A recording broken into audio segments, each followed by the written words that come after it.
He's the man who rewrote the laws of reality, broke the multiverse in half, and still walked away like it was just another Tuesday. Dr. Stephen Strange isn't just a sorcerer, he's a one-man cosmic event, a mystical equation the universe can't fully solve. From bending cities like origami to fighting beings older than creation itself, Strange's power isn't measured in spells, it's measured in realities survived. But how strong is he really? What are his limits?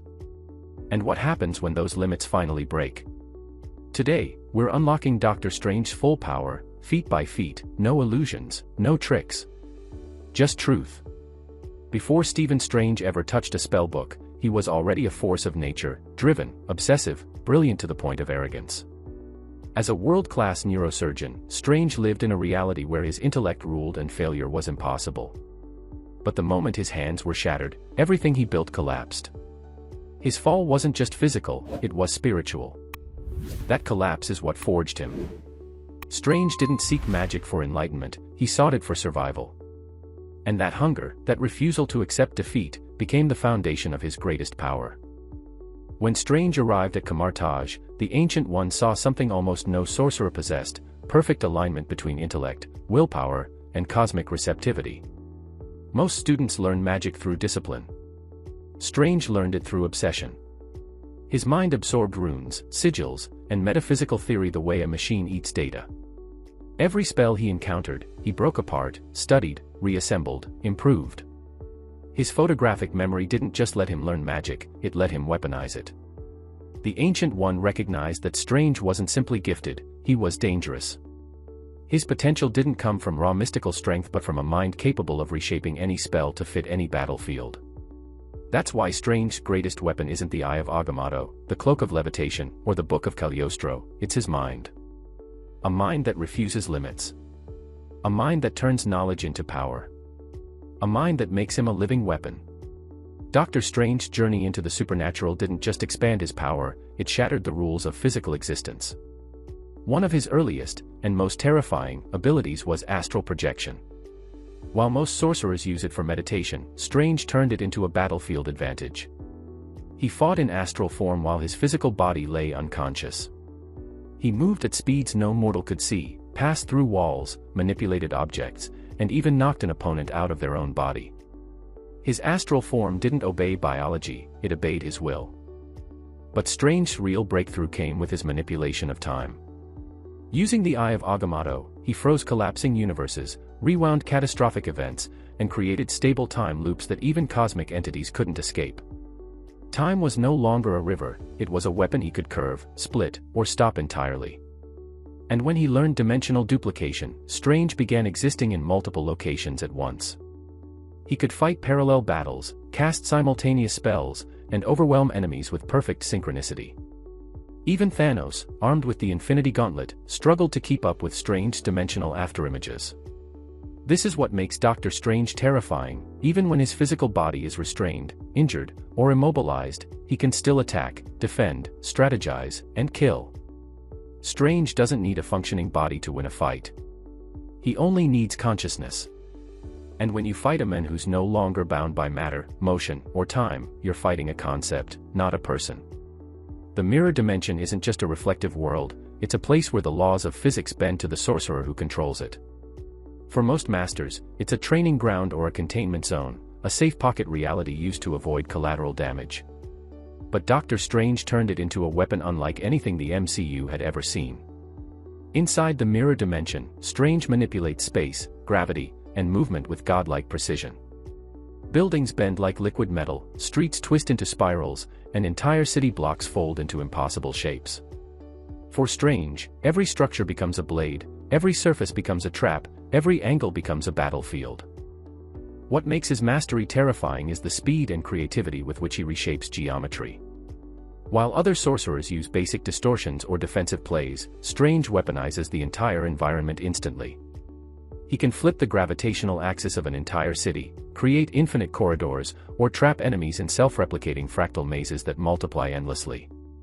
The mirror dimension becomes an arena where only he understands the rules. No sorcerer has ever used this realm as aggressively or as tactically as Strange because he treats it not as a refuge, but as a weaponized extension of his mind. His opponents aren't just fighting him, they're fighting an entire world he controls.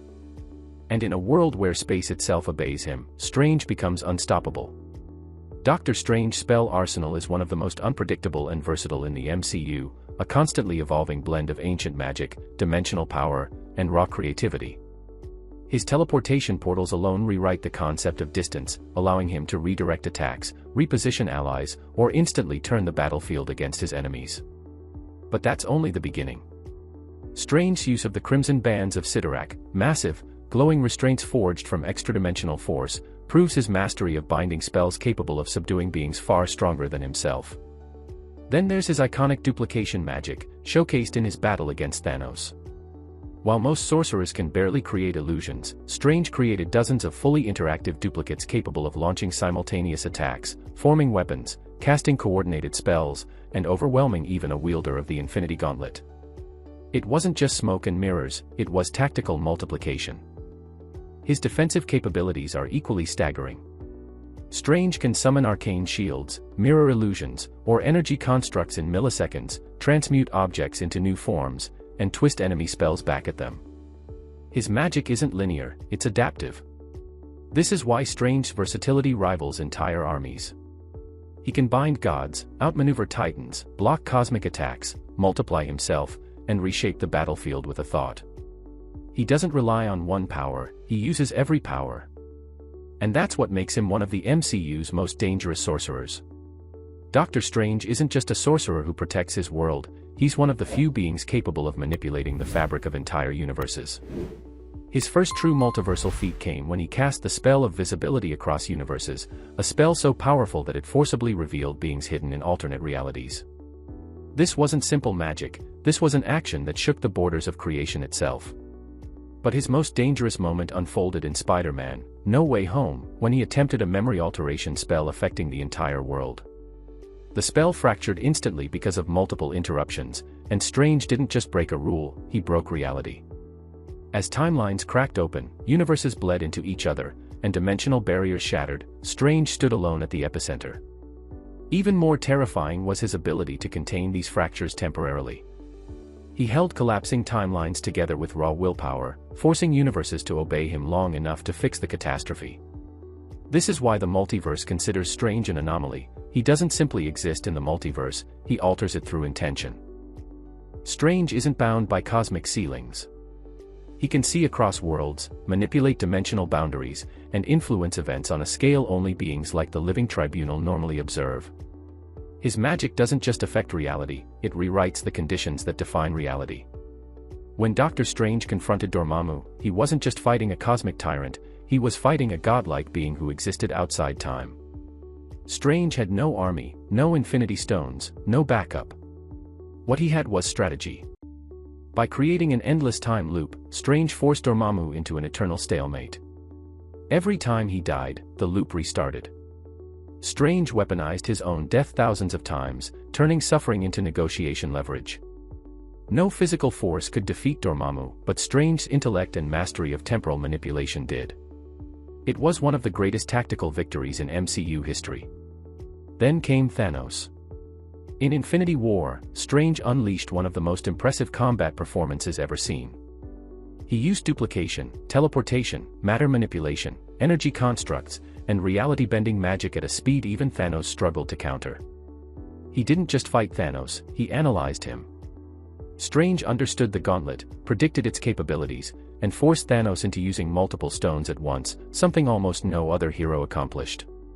Strange has held off universal-level opponents, survived cosmic storms, and fought entities that exist beyond physical form. His cold, calculated battlefield thinking turns even impossible odds into solvable equations.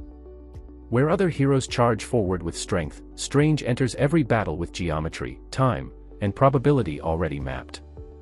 And that is what makes him uniquely dangerous. He wins not by overpowering enemies, but by outthinking gods. The Darkhold didn't just amplify Doctor Strange's power, it twisted it, rewired it, and pushed it into realms no mortal mind was meant to enter. Dreamwalking, the ability to possess your alternate self across universes, was one of the darkest techniques it offered.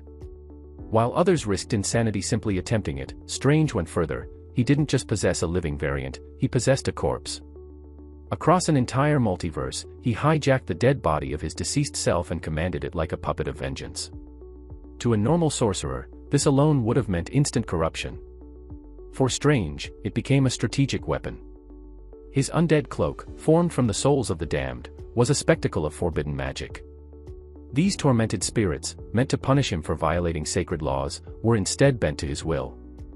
He didn't dispel them, he dominated them, transforming pure evil into a tool of heroism. This moment revealed what the Darkhold unlocked inside him: raw, primal magic fueled not by runes or rituals, but by unbreakable will. But this power came with a cost. The Darkhold corrupted Strange on a cellular, spiritual, and metaphysical level. It showed him possibilities beyond morality, beyond sanity. And though he survived, it marked him forever. Strange learned that the most terrifying version of himself might still be out there. Dr. Strange didn't surpass the Ancient One and Wong because he trained longer, he surpassed them because he evolves faster than any sorcerer the MCU has ever seen. His natural affinity for forbidden magic gives him access to techniques even seasoned masters hesitate to touch. While Wong follows tradition and the Ancient One follows balance, Strange follows only one rule: solve the problem, no matter the cost. This mentality pushes him into magical territory others fear, which is exactly why he grows exponentially faster. His creative problem-solving sets him apart even further. Strange doesn't cast spells the correct way, he modifies them in real time, turning defensive runes into offensive traps or converting simple illusions into multi-layered strategies. When faced with impossible situations, Strange breaks the metaphysical rules rather than works around them. Most sorcerers rely on spellbooks. Strange rewrites the spellbooks. This fearlessness is why he outpaced every master at Kamar.